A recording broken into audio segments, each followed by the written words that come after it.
Бүгін сізді кім қапа қылған, қайғыға салған, сізді кім иренжіткен, ошол туралы сөз кылабыз, Кудайым буйрса. Ошол туралы бир хикая окуя бар, өтө кызык, балким уккансыздар, балким көргөнсүздөр болушу да мүмкүн.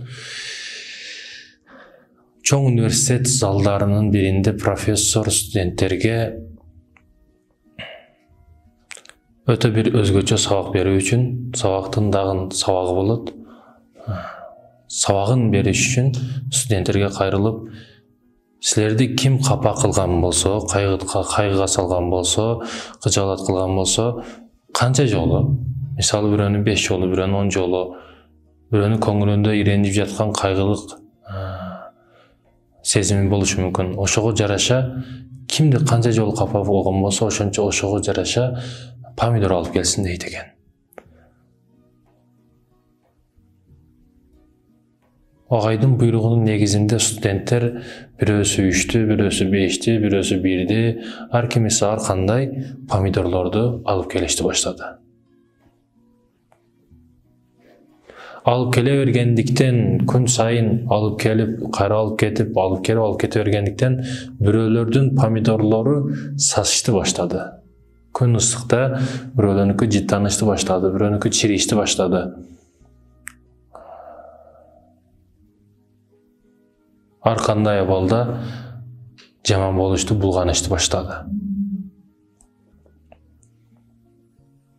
Таштабасак болбойт. Агай, бул помидорлорду таштабасак болбойт. Сасып атат, иренжип атабыз. Жаман болуп калды булар, дешти агайына. Ошондо бул профессор агайы студенттерге бир өзгөчө сабак берген экен. Мына көрдүңөрбү? Ушул помидор силерге канча жүк болуп сасып, иренжитип атат силерди. Кайсыдыр бир учурларда силерди бирөө капа кылган болсо, кайгыга салган болсо, аны эстеп, аны өзүңөр менен алып жүрүшүңөр, кудум ушул помидорду өзүңөр менен алып жүргөн сыяктуу болуп эсептелет. Көрдүңөр 3 күндө сасыды. Демек, мусулманга 3 күндөн ашык араздашышы, капа болушу туура эмес.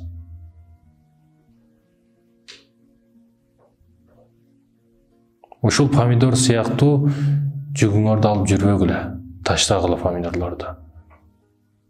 Бирөө силерди капа кылган болсо кечиргиле, кечиришти үйрөнгүлө. Албетте бирөө сизди капа кылганда, кайгыртканда бул нерсени көрүңүз.